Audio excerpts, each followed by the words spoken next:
माता कुष्मांडा की कथा। नमस्कार भाइयों बहनों और मित्रों, जय माँ गायत्री।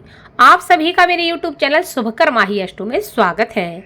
आज के इस वीडियो में सुनेंगे नवरात्रि के चौथे दिन माता कुष्मांडा की कथा, जिसको सुनने मात्र से माँ भगवती जगजननी की कृपा आपके जीवन में हमेशा बनी रहेगी। माता की कथा श्रवण करने से माता का आशीर्वाद प्राप्त होता है और जीवन के सभी मनोरथ पूर्ण होते हैं। नवरात्रि में चौथे दिन देवी को कुष्मांडा के रूप में पूजा जाता है।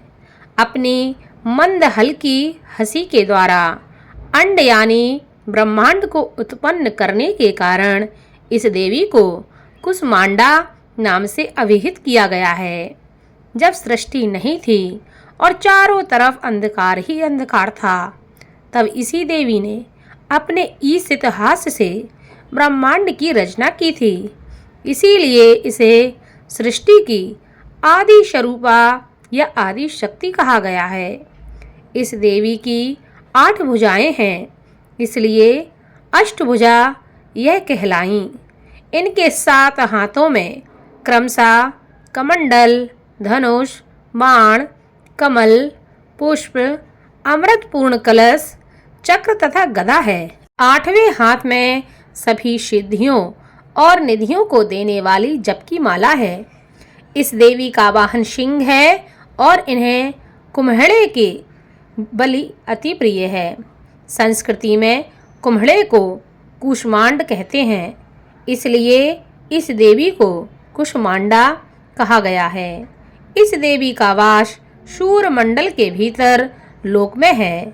शूर लोक में रहने की शक्ति क्षमता केवल इन्हीं देवी में है। इसीलिए इनके शरीर की कांति और प्रभा शूर की भांति ही दैदीप्यमान है। इनके ही तेज से 10 दिशाएं आलोकित होती हैं। ब्रह्मांड की सभी वस्तुओं तथा प्राणियों में इन्हीं का तेज व्याप्त है। अचंचल और पवित्र मन से नवरात्रि के चौथे दिन इस देवी की पूजा आराधना करनी चाहिए। इससे भक्तों को रोगों तथा शोकों से मुक्ति मिलती है तथा मनुष्य को आयु, यश, बल और आरोग्य की प्राप्ति होती है। यह देवी थोड़ी सी ही सेवा और भक्ति से प्रसन्न होकर आशीर्वाद देती हैं। सच्चे मन से पूजा करने वालों को सुगमता से परम पद प्राप्त हो जाता है। विधि विधान से पूजा करने पर भक्त को कम समय में ही कृपा का सूक्ष्म भाव अनुभव होने लगता है। ये देवी आधियों व्याधियों से मुक्त करती हैं और उसे सुख समृद्धि और उन्नति प्रदान करती हैं। अंततः इस देवी की उपासना में भक्तों को सदैव तत्पर रहना चाहिए। जो भी मनुष्य इनकी सेवा में तत्पर रहते हैं, उनके जीवन के सभी मनोरथ स्वतः ही पूर्ण हो जाते हैं।